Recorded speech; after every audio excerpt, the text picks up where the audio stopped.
Bienvenue dans cette vidéo dans laquelle je vais parler de la recherche du prix ou de vérification de prix d'un véhicule déjà utilisé par quelqu'un d'autre et qui est en vente.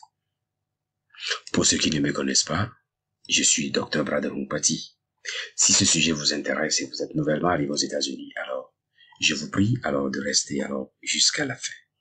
On va utiliser le site qu'on appelle kbb.com. Et comme vous le voyez, j'ai déjà programmé ça pour commencer par la recherche de prix. Et on peut aller peut-être plus bas en prenant par exemple un véhicule de 2006 par exemple ou bien 2008, prenons 2008.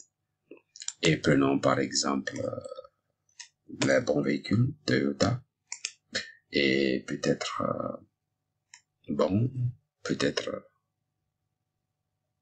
Avalon par exemple, et peut-être notre zip code va être ici. Cherchons alors le coût d'une voiture, pareil. Bon, généralement on peut faire ça de plusieurs façons. On peut regarder les pour, le contre et tout. On peut voir ce qui est déjà en vente, comme on peut construire aussi le prix pour ça. Alors on clique ici, on peut choisir ce qu'on veut, mais on va choisir peut-être, on vient d'arriver, on va pas quand même aller dans beaucoup de dépenses, donc on va prendre le moins mal et on veut aller au prix peut-être sans ces options. On va alors choisir les choses, peut-être blanche, peut-être bleue, peut-être, bon, peu importe la couleur qui plaît à quelqu'un, peut-être ceci, et on fait suivant, et on va voir si c'est chez un revendeur ou bien dans une boutique, à peu près à combien alors cette voiture peut coûter. On a déjà le prix, le fair market. Donc, si on vous donnait un prix, vous pouvez savoir à peu près combien cela peut coûter par rapport à votre zone de résidence.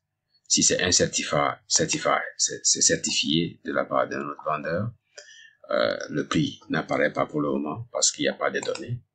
Si c'est auprès de quelqu'un qui est privé, alors on compare un peu par rapport à donc, ceux qui vendent dans leur boutique leur véhicule.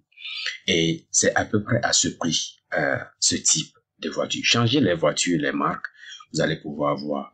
Bon, ça c'est parce qu'on a mis alors ce kilométrage. Qu'est-ce qui arrive si on veut alors voir le kilométrage qu'on veut? Mettons par exemple 120 000 miles et puis disons que c'est ceci. Et alors, si la voiture a moins de kilométrage, on voit tout de suite que ça a une incidence sur le prix. Variez les types de voitures, votre zip code, les localisations. Vous pouvez voir assez en allant ici, les options disponibles, pas encore et tout. Vous allez voir assez de données. Comme ça, quand quelqu'un vous propose d'acheter son véhicule qu'il a déjà utilisé, vous saurez à peu près si le prix que la personne annonce est raisonnable ou non. Avec ça, vous pouvez prendre votre décision. Mais pour acheter un véhicule, ce n'est pas seulement le prix, il y a l'état, il y a le moteur et tout le reste.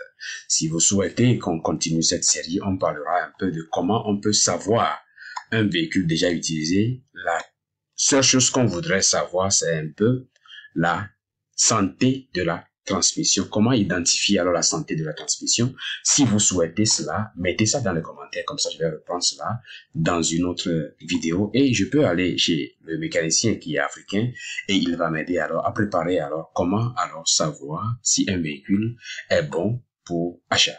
On se retrouve certainement dans une autre vidéo. Chaque jour est une vie, beaucoup de courage dans votre séjour. Quand vous arrivez, il y a beaucoup de choses qui seront sur votre chemin. Soyez calme. Ne perdez pas la logique et la raison. Certainement, vous évitez de faire des erreurs que vous allez regretter dans le futur. Beaucoup de bonnes choses à tout le monde et on espère qu'on se retrouve très bientôt. À plus tard.